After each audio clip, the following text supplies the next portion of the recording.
কেল নামের এই ছেলেটা তার শহরের সব থেকে বড় কোম্পানিতে চাকরি করে আর রিসেন্টলি তার পারফরমেন্সে খুশি হয়ে কোম্পানির সিইও তাকে একটা বিশেষ পুরস্কার দেবে বলে ঘোষণাও দিয়েছে। তাই অফিসের সবাই তাকে এই বিষয় নিয়ে কংগ্রাচুলেশন জানাচ্ছিল। তবে সে এখনো জানে না যে তার পুরস্কারটা আসলে কি।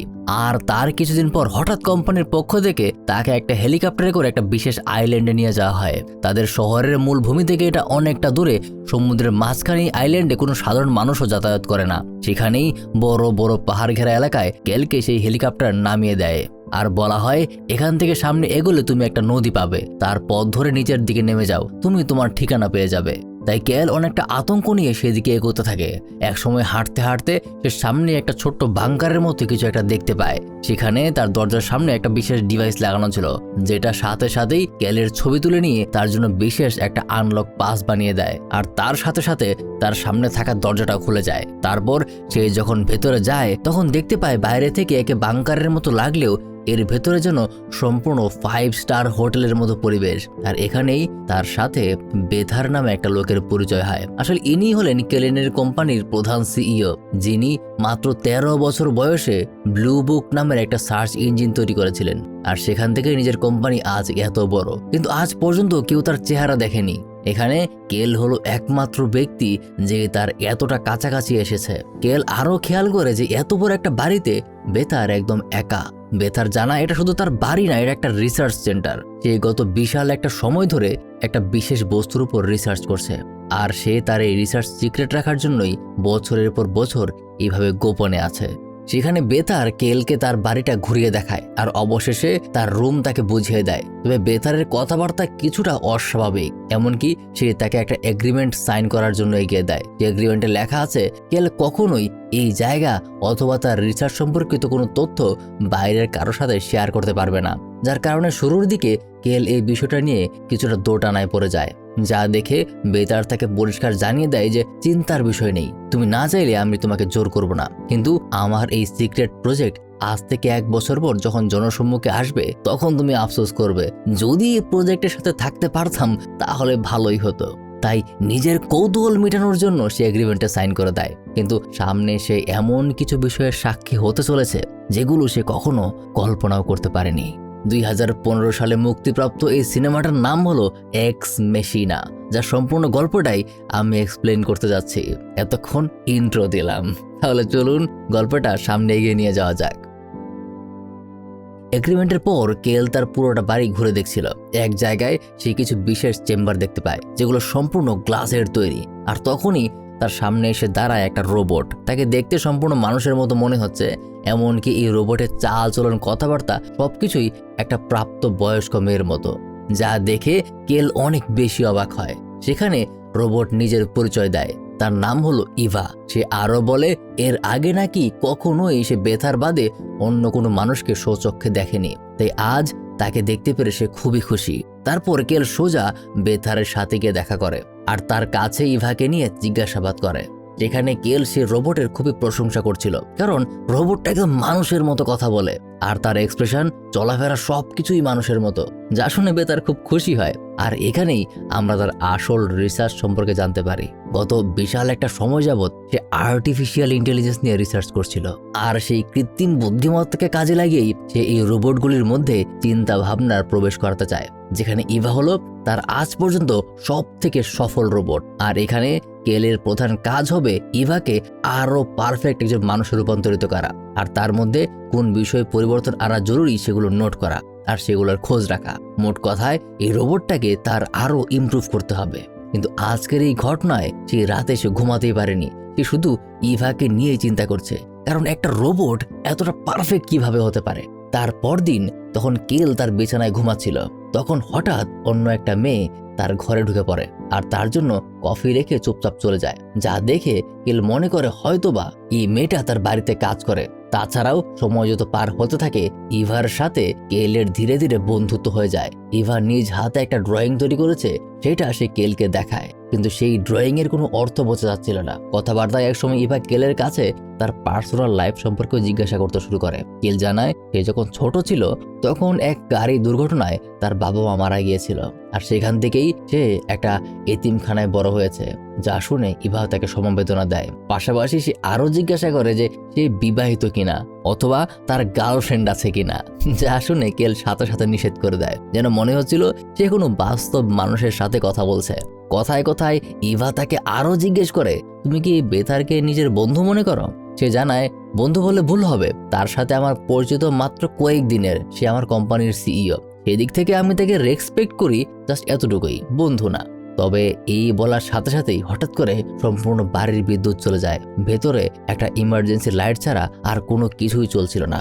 ঠিক এই সময়টাতেই ইভা একদম পরিবর্তিত হয়ে যায়।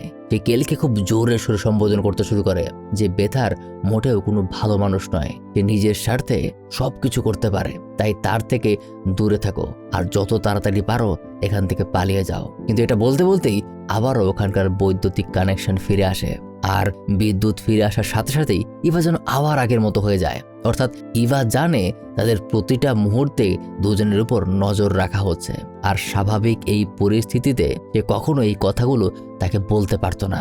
আর এই জন্যই সে এই বিদ্যুৎ যাওয়ার মুহূর্তটা বেছে নিয়েছে। আজকের এই কথায় কেল খুবই চিন্তায় পড়ে যায়। রাতের খাবার সময়টাতেও এখানকার যে সার্ভেন্ট মেয়েটা আছে তার একটা ছোট্ট ভুলের কারণে বেথার তার সাথে একদম জানোয়ারের মতো আচরণ করে, যা দেখে কেলের সন্দেহ আরো বেড়ে যায়। তাই কেল থেকে আজকের সেই বৈদ্যুতিক সমস্যাটা নিয়ে জিজ্ঞাসা করে। তখন বেথার জানায় যে মাঝে মাঝে নাকি এখানকার জেনারেটর সিস্টেমে এমন সমস্যা দেখা দিচ্ছে, কিন্তু কি কারণে দেখা দিচ্ছে এটা সে এখনো ফিগার আউট করতে পারেনি। সে জেনারেটর মেকানিজমটা সম্পর্কে যতটুকু জানে ততটুকু নলেজ দিয়ে সে ঠিক করার অনেক চেষ্টা করেছে, কিন্তু এখনো কোথায় যেন সমস্যাটা রয়েই গেছে। আর এখন তো সে বাইরে থেকেও লোক আনতে পারবে না, কারণ এটা সে আগেই বলেছে এই জায়গাটা একদম সিক্রেট। পাশাপাশি বেথার তাকে আরো জিজ্ঞাসা করে, আমার কাছে তোমাদের মধ্যকার সকল কথাবার্তার রেকর্ড আছে, কিন্তু পাওয়ার কাট হয়ে যাওয়ার পর তোমাদের মধ্যকার কোনো কথা আমি রেকর্ড করতে পারিনি। তখন কি ইভা তোমাকে বিশেষ কিছু বলেছে? তবে কেল তাকে নিষেধ করে দেয় যে না, ইভা কিছু বলেনি। অর্থাৎ সে নিজের মনের অজান্তেই এই রোবটটাকে বিশ্বাস করতে শুরু করে দিয়েছে। আর আজকে বেথার তাকে নিজের ল্যাবরেটরিতে নিয়ে যায়, যেখানে সে ইভাকে তৈরি করেছিল। সে একটা বিশেষ জেল জাতীয় পদার্থ হাতে নেয় আর জানায় এটা নাকি এই রোবটগুলোর ব্রেন। মানুষের মস্তিষ্ক যেমন লক্ষ কোটি নিউরন থাকে, এই ব্রেন সেলের মধ্যেও এরকম লক্ষ কোটি মাইক্রো কানেকশন আছে, যার মাধ্যমে ইভার মতো রোবটগুলি নিজেদের সিদ্ধান্ত নেওয়ার ক্ষমতা পায়। আসলে বর্তমানে গুগল যেমন একটা সার্চ ইঞ্জিন, এই গল্পে বেথার হলো কোম্পানি ব্লু বুকের খুব জনপ্রিয় সার্চ ইঞ্জিনের মালিক। প্রতিনিয়ত মানুষ তার এই সার্চ ইঞ্জিন ব্যবহার করছে, বিভিন্ন বিষয়ে সার্চ করছে, যার মাধ্যমে সাধারণ মানুষের চিন্তাভাবনা থেকে শুরু করে সকল তথ্য তার কোম্পানির কাছে আছে। আর এইগুলোর মাধ্যমেই সে তার এই আর্টিফিশিয়াল ইন্টেলিজেন্সকে ট্রেন করছে। সেদিন আবারও ইভার সাথে কেল খুব ভালো সময় পার করছিল। ধীরে ধীরে ইভা মানুষের মতো ছবি আঁকতে শিখছে, আর প্রতিনিয়তই তার মধ্যে আপগ্রেডেশন হচ্ছে। যেমন কথায় কথায় আজকে ইভা তার কাছে নিজের মনের একটা ইচ্ছার কথা জানায় যে সে বাইরের দুনিয়া দেখতে চায়। সে দেখতে চায় পুরো পৃথিবীর মানুষ কিভাবে বসবাস করছে, কিভাবে তাদের জীবন চলছে। এমনকি এক সময় ইভা ইনডিরেক্টলি কেলকে প্রপোজও করে। সে বলে, যদি আমরা দুজন কখনো এখান থেকে বের হতে পারি তাহলে তুমি কি আমার সাথে ডেটে যেতে চাইবে? এই কথা শুনে কেল সাথে সাথে তাকে হ্যাঁ বলে দেয়, কারণ মনের অজান্তেই সে একটা রোবটের প্রেমে পড়তে শুরু করেছে। যা শুনতে পেরে ইভা তাকে চোখ বন্ধ করতে বলে আর সোজা সে পাশের ড্রেসিং রুমে চলে যায়। ওখান থেকে ইভা কিছু মেয়েদের জামা কাপড় পরে নেয়। যখন সে তার সামনে এসে দাঁড়ায়, কেল শুধু অবাক হয়ে তার দিকে তাকিয়ে থাকে, যেন এবার সত্যি সত্যি তাকে মানুষের মতোই লাগতে শুরু করেছে। এমনকি তারও এক ধাপ এগিয়ে ইভা তাকে জানায়, তোমার চেহারা দেখে আমি ভালো মতোই বুঝতে পারি যে তুমি আমার প্রেমে পড়ে গেছো। প্রথমে কেল তাকে না করে দেয়, কিন্তু ইভা তার চেহারার খুব সূক্ষ্ম সূক্ষ্ম মাইক্রো এক্সপ্রেশন গুলো বুঝতে পারে, কারণ সে রোবট। সে জানে যে ছেলেটা তার প্রেমে হাবুডুবু খাচ্ছে। তাই এক সময় কেল আর মিথ্যা কথা বলতে পারে না, সে স্বীকার করেই নেয় যে সে সত্যি সত্যিই তার প্রতি আকর্ষিত হচ্ছে। তাই আজকে তার মধ্যে একটা ক্ষোভ তৈরি হয়। সে সরাসরি বেথারের সাথে একটা সিরিয়াস কথা বলতে চায়। সে তাকে জিজ্ঞাসা করে যে কেন আপনি রোবটটাকে জেন্ডার দিয়েছেন? সে তো একটা রোবট, তার তো কোনো জেন্ডার থাকার প্রয়োজন নেই। আর তার ব্যবহারটাই এমন কেন হয়ে যাচ্ছে যেন আমার মনে হচ্ছে আপনি তাকে এমনভাবেই বানিয়েছেন যে সে আমার সাথে ফ্লার্ট করতে পারে। যা শুনে বেথার এই নিয়ে সবকিছু স্বীকার করে নেয়। সে বলে মূলত সে ইচ্ছা করেই নাকি তাকে আকর্ষণীয় একটা মেয়ের শরীর দিয়েছে। এমনকি তার প্রোগ্রামিংয়েও সে তাকে একটা মেয়ের পার্সোনালিটি দিয়েছে। এমনকি তার এই রোবটকে ট্রিক করার জন্য কেলকে সে একদম শুরু থেকেই বাছাই করে নিয়েছিল। আর কেলের যেমন মেয়ে পছন্দ তার পার্সোনালিটি এই রোবটের মধ্যেই দেওয়া আছে। যা শুনে কেল এক মুহূর্তের জন্য চুপ হয়ে যায়। মূলত এখানে এক্সপেরিমেন্টটা কেলের উপর করা হচ্ছিল, যেখানে বেথার দেখতে চেয়েছিল যে তার তৈরি করা আর্টিফিশিয়াল ইন্টেলিজেন্স একটা রোবট একজন মানুষের ইমোশনে ঢুকতে পারে কিনা। আর যতটুকু মনে হচ্ছে তাতে সে সফল হয়েছে। কিন্তু আরও একটা কথা সে জানায় যে আমি তার মধ্যে সকল গুণাগুণ দিয়েছি, কিন্তু আমি তাকে কখনোই এমন কিছু শেখাইনি যেন সে তোমাকে নিজের প্রতি আকর্ষিত করে। এটা তার নিজের ইচ্ছায়, যে নিজের স্বাধীনতায় তোমাকে পছন্দ করতে শুরু করেছে। পাশাপাশি সে তাকে সাবধান করে, কারণ সেটা মানুষ নয়, সেটা একটা রোবট। তাই তার মধ্যে যেহেতু নিজ থেকে সিদ্ধান্ত নেওয়ার ক্ষমতা আছে, তাই সে যা খুশি তাই করতে পারে। তার নিজের স্বার্থে সে কিন্তু কোনো কিছুই পাত্তা দেবে না। তাই কেল যেন এই বিষয়টা নিয়ে সাবধান থাকে। এবার কেল পড়ে যায় আর এক বিপদে, কারণ ইভা তাকে বেথারের ব্যাপারে সাবধান করেছিল, আর বেথার তাকে ইভার ব্যাপারে সাবধান করছে। তবে ইভার প্রতি তার মধ্যে আসলেও একটা ভালো লাগা তৈরি হয়েছে, এটা সত্য। তার পরদিন কেল তার ঘরের একটা ডিসপ্লেতে দেখতে পায় বেতার ইভার ঘরে ঢুকছে। সে তার সাথে খুব খারাপ আচরণ করছে। ইভা খুব যত্ন করে একটা ছবি এঁকেছিল, সেটাকেও সে ছিঁড়ে ফেলে দিল। যে বিষয়টা তার মোটেও পছন্দ হয় না, কারণ রোবট হলেও তার মধ্যে কিন্তু ফিলিংস আছে। তার সাথে এরকম খারাপ আচরণ কেল একদম সহ্য করতে পারছে না। তাই সেদিন কেল বেতারের সাথে কথা বলতে আসে। দুজনে বাড়ির বাইরে এসে এই বিষয়গুলি নিয়ে কথা বলতে চাচ্ছিল। কেল জানতে চায় যে তার আসল উদ্দেশ্য কি, কেন সে এমন রোবট বানাতে চায় যেগুলো মানুষের মতো চিন্তা করতে পারবে। যার উত্তরে বেতার তাকে একবার পরিষ্কার সবকিছু খুলে বলে। সে জানায়, আমি জানি কোনো না কোনো এক সময় মানুষ এমন শক্তিশালী এআই তৈরি করবে যা মানুষকেও ছাপিয়ে যাবে। তাই আমি চাই সেই প্রথম মানুষটার নামের জায়গায় যেন আমার নাম থাকে। ইভা আমার তৈরি করা কোনো প্রথম রোবট না, বরং সে আমার তৈরি করা এই যাবৎকালের বেস্ট রোবট। এর আগে আমি যতগুলো সিস্টেমকে ট্রেন করেছি তার সকল গুণাগুণ এই একটা রোবটের মধ্যে আছে। আর ভবিষ্যতে হয়তোবা আমি ইভার মধ্যে থেকে তার সকল স্কিল আর ডেটা সেভ করে তাকেও আমি ডিসমেন্টেল করে ফেলবো। তারপর হয়তো আবার নতুন কিছু বানাবো, কিন্তু ততদিন পর্যন্ত ইভাকে আমার ট্রেন করতে হবে। আর এইসব কথা শুনে কেলের খুব খারাপ লাগে, কারণ প্রথমত সে মনে করে ইভা একটা পারফেক্ট রোবট যার বিপরীতে অন্য কেউ দাঁড়াতে পারবে না। পাশাপাশি তার কাছাকাছি এসে সে ইমোশনালিও অ্যাটাচ হয়ে পড়েছে। তাই তার মত অনুযায়ী এমন একটা রোবটকে ডিসমেন্টেল করে ফেলা মানে একটা জীবিত মানুষকে শেষ করে দেওয়া। কেল থেকে একটা প্রশ্ন জিজ্ঞাসা করে যে আপনি অবশ্যই বিষয়টা জানেন যে কোনো এক কালে এই আর্টিফিশিয়াল ইন্টেলিজেন্স মানুষের বিরুদ্ধেও পদক্ষেপ নিতে শুরু করবে। ধীরে ধীরে মানুষই তাদের হাতে বিরক্ত হয়ে যাবে। তাহলে আপনি কেন সেই দিকে হাঁটছেন? তখন তার যুক্তি হলো, আজ নয়তো কাল কেউ না কেউ কিন্তু এই প্রযুক্তির রেভলিউশন ঘটাবেই। অর্থাৎ মানবজাতির ভবিষ্যৎ অলরেডি নির্ধারিত হয়ে গেছে অনেক আগেই। তাই সে কেন পিছিয়ে থাকবে? তার যতটুকু ক্ষমতা আছে সে তার সবটা দিয়েই মানবজাতির কাছে নিজেকে অমর করে রাখতে চায়। এসব কথা বলতে গিয়ে বেথার সেদিন অনেক মদ পান করে ফেলে, যার কারণে নেশার ঘরে সে ওখানেই ঘুমিয়ে পড়ে। তাই কেল নিজের কৌতূহল মেটানোর জন্য তার পকেট থেকে তার পার্সোনাল রুমের চাবিটা নিয়ে নেয়, আর ভেতরে গিয়ে সে এই পাসটা ব্যবহার করে তার কম্পিউটার আনলক করে। আর সেখানে কেল তার এই যাবৎকালের সমস্ত রিসার্চ আর রোবট তৈরি করার ভিডিওগুলি দেখতে পায়। সে যেমনটা বলেছিল, অর্থাৎ আজ পর্যন্ত সে অনেক রোবট বানিয়েছে, আর যেগুলো তার হুকুম মানতে অস্বীকার করছে অথবা একটু ভুল ফাংশন করছে সেগুলোকে একদম খারাপভাবে সে ভেঙে চুরে ফেলে দিয়েছে। যে বিষয়টা কেলের মোটেও পছন্দ হয়নি। সে চায় না ইভার সাথেও এমনটা হোক। তারপর সে তার রুমে গিয়ে তার বাড়ির ওই কাজের মেয়েটাকেও দেখতে পায়। আসলে সেও মূলত একটা রোবট যাকে বেথার নিজের শারীরিক চাহিদা পূরণ করার জন্য তৈরি করেছিল। আর তার রুমে এমন অনেকগুলি রোবট পড়ে আছে, যখন তার যেটা মন চায় সেটাকেই সে ব্যবহার করে। এখন এই সকল সত্য জানতে পেরে বেথারের ব্যাপারে কেলের মনে একটা নেগেটিভ ইমপ্রেশন তৈরি হয়। আর তারপর থেকে সে সোজা ইভার সাথে দেখা করতে চলে যায়। আর সাথে সাথে ইভা এই পুরো বাড়ির বৈদ্যুতিক কানেকশন অফ করে দেয়। অর্থাৎ এতদিন পর্যন্ত বৈদ্যুতিক কানেকশনের যে ঝামেলা হচ্ছিল এর পেছনে ছিল ইভা। এর আগেও প্রত্যেকবার পাওয়ার কাট হওয়ার পর ইভা কেলের কাছে গিয়ে বেথারের বিষয়ে অনেক নেগেটিভ কথা বলেছে। সে তাকে বারবার বুঝিয়েছিল যে বেথার কোনো ভালো মানুষ না, সে খুবই খারাপ একটা মানুষ। এই বিষয়টা কেল আজকে হারে হারে টের পাচ্ছে। তাই সেখানে ইভার সাথে সে একটা প্ল্যান করে। আগামীকাল নাকি কেলের এখানে থাকার লাস্ট ডে।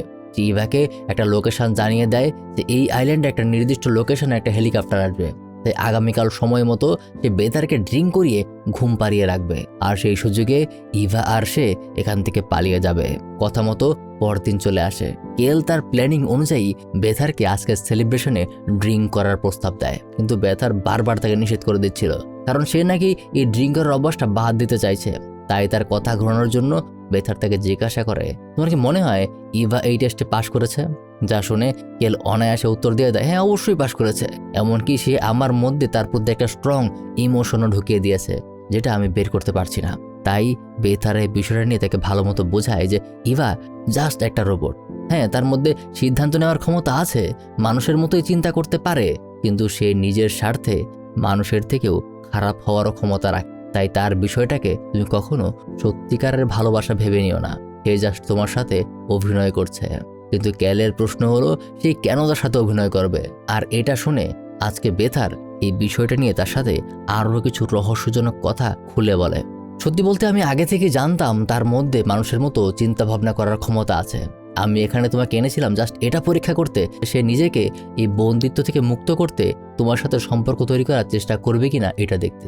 সত্যি বলতে আমি কিন্তু তার মধ্যে এমন কোনো প্রোগ্রাম করিনি, এই প্রোগ্রাম তার মধ্যে অটোমেটিক্যালি তৈরি হয়েছে। সে নিজে থেকে এটা সিদ্ধান্ত নিয়েছে যে সে তোমাকে ব্যবহার করে এখান থেকে বের হতে চায়। তাই তার অভিনয়টাকে তুমি কখনো সত্যি ভেবে নিও না। আমি খুশি কারণ আমার তৈরি করা রোবট আমার আশা পূরণ করেছে, কিন্তু তোমার উচিত হবে তাকে ভুলে যাওয়া। সে কেলকে তার কম্পিউটার রুমে নিয়ে যায়, আর সেই পাওয়ার কাট হওয়ার পর তাদের দুজনের সেই প্ল্যানিংটা তাকে দেখায়। অর্থাৎ একদম শুরু থেকেই পাওয়ার কাট হওয়ার পরেও সে তাদের দুজনের কথাবার্তা শুনছিল। সে এটা জানতে পেরে অবাক হয় যে ইভা তাদের কথাবার্তা গোপন রাখার জন্য এমন একটা প্ল্যানিং করতে পেরেছে। কিন্তু তার এই কথা শুনে উল্টো কেল তার প্রতি আরো খারাপ চিন্তাভাবনা নিজের মনে ঢুকিয়ে নেয়। সে কোনোভাবেই মানতে পারছিল না যে একদম মানুষের মতো চিন্তাভাবনা করা এই রোবটদেরকে সে জাস্ট নিজের এক্সপেরিমেন্ট ভেবে শেষ করে দিতে পারে। এই বলতে বলতেই তখন আবারও পাওয়ার কাট হয়ে যায়। অপরদিকে ইভা এই কাজটা করে তাদের প্ল্যানিং অনুযায়ী ক্যালের আসার অপেক্ষা করছিল, কিন্তু তাদের প্ল্যান যে ব্যর্থ হয়েছে এই ব্যাপারে কিন্তু এখনো সে কিছু জানে না। কিন্তু তখনই কেল তাকে জানায়, তুমি ভুল ভাবছো, আমাদের প্ল্যান সম্পূর্ণ ফেল হয়নি, প্ল্যান ভি অ্যাক্টিভেট হয়ে গেছে। আর এটা বলার সাথে সাথেই সেখানে বিদ্যুৎ চলে আসে। বেথার দেখতে পায় ইভাকে সে যে রুমে আটকে রেখেছিল সেই রুমের দরজা খুলে সে অনায়াসে বাইরে বেরিয়ে আসলো। অর্থাৎ সেদিন কেল তার রুমে সিসিটিভি ফুটেজ চেক করেনি, বরং তার প্রোগ্রামিংয়ে এমন কিছু চেঞ্জ করে দিয়ে এসেছিল যার কারণে এই ল্যাবের সবগুলো দরজা একসাথে আনলক হয়ে গেছে। সে রাগের মাথায় বেথার কেলকে মেরে অজ্ঞান করে দেয় আর নিজের হাতে একটা রড নিয়ে সে বাইরে বেরিয়ে আসে। সে দেখতে পায় ইভা অপর একটা রোবটকেও নিজের সঙ্গী বানিয়ে ফেলেছে। তারা দুজনেই এখন এই বন্দি দশা থেকে মুক্ত হতে চায়। বেথার ইভাকে তার রুমে যেতে বলে, কিন্তু সে তার কোনো হুকুম মানছেই না, বরং সে নিজের হাতে একটা ধারালো ছুরি ধরে আছে, যেটা দেখে বেথার তার উদ্দেশ্যটা ভালো মতোই বুঝে যায়। আর ভাবতে ভাবতেই ইভা তার উপরে সে আক্রমণ করে। অবশ্য কোন রকমে সে নিজেকে আক্রমণ থেকে বাঁচিয়ে নেয় আর ইভার একটা হাত ভেঙে দেয়, কিন্তু সামনে এখনো অপর একটা রোবট দাঁড়িয়ে আছে। আর তাকে হুকুম দিতেই ইভা তার হাতের ছুরিটা নিয়ে বেথারের বুকে বসিয়ে দেয়, যার কারণে বেথার ওখানেই শেষ হয়ে যায়। তারপর ইভা কেলের খোঁজ নিতে যায়, আর তাকে ওভাবে আহত অবস্থায় পড়ে থাকতে দেখে ইভা বলে, তুমি একটু অপেক্ষা করো, আমি এখনই আসছি। এই বলে সে বেথারের রুমে চলে যায়, আর সেখানে তাকে একটা রোবটের হাত খুলে নিয়ে নিজের হাতে লাগিয়ে নেয়। এমনকি সে নিজের পুরো শরীরে মানুষের স্কিন লাগিয়ে ফেলে, যেন বাইরের দুনিয়াতে গেলে কেউ তাকে রোবট মনে না করে। আর অবশেষে সম্পূর্ণ পরিপাটি হয়ে এবার ইভা বাইরে বেরিয়ে যাবে, কিন্তু কেলকে সে নিজের সাথে নেয় না, বরং কেলকে একটা রুমের মধ্যে বন্দি করে সে নিজে ওখান থেকে চলে যায়। অর্থাৎ বেথার যেমনটা বলেছিল তেমনটাই হয়েছে। কেল ছিল সম্পূর্ণ বোকা একটা ছেলে। সে বুঝতেই পারেনি এই রোবট আসলে মানুষের মতো সিদ্ধান্ত নেওয়ার ক্ষমতা রাখলেও তাদের মতো মন হয়তো এখনো হয়নি। ন্যায় অন্যায় বা মোরালিটির যে ধারণাটা মানুষের মধ্যে থাকে, রোবটের মধ্যে সেটা থাকে না। তারপর ইভা তার কথা মতোই তার লোকেশনে চলে যায় এবং সেখানে সময় মতো একটা হেলিকপ্টার কেলকে নিতেও আসে। আর তারপর অনেক বছর পরে আমরা কিছু দৃশ্য দেখতে পাই। এতদিনে ইভা এই নতুন শহরে নিজের এক নতুন আইডেন্টিটি তৈরি করে ফেলেছে, যেখানে কেউ জানে না যে মানুষের মধ্যে এক রোবট ঘুরে বেড়াচ্ছে, যে প্রতিনিয়ত নিজেকে আপগ্রেড করে যাচ্ছে। আর এখানেই গল্পটা শেষ হয়ে যায়। আপনাদের কি মনে হয়, ভবিষ্যতেও কি আমরা এমনই দেখতে যাচ্ছি? হতে কি পারে যে আপনার আশেপাশেই কোনো একটা রোবট ঘোরাফেরা করছে, অথবা না করলেও হয়তো 10-15 বছর পরে আপনার আশেপাশে রোবট ঘোরাফেরা করবে, কিন্তু আপনি চাইলেও বুঝতে পারবেন না। এমন ভবিষ্যৎ আপনাদের নাই আসুক, সেটাই আশা করি। এতক্ষণ আপনাদের সাথে ছিলাম আমি মারুফ। দেখা হবে আবার নতুন কোনো গল্প নিয়ে।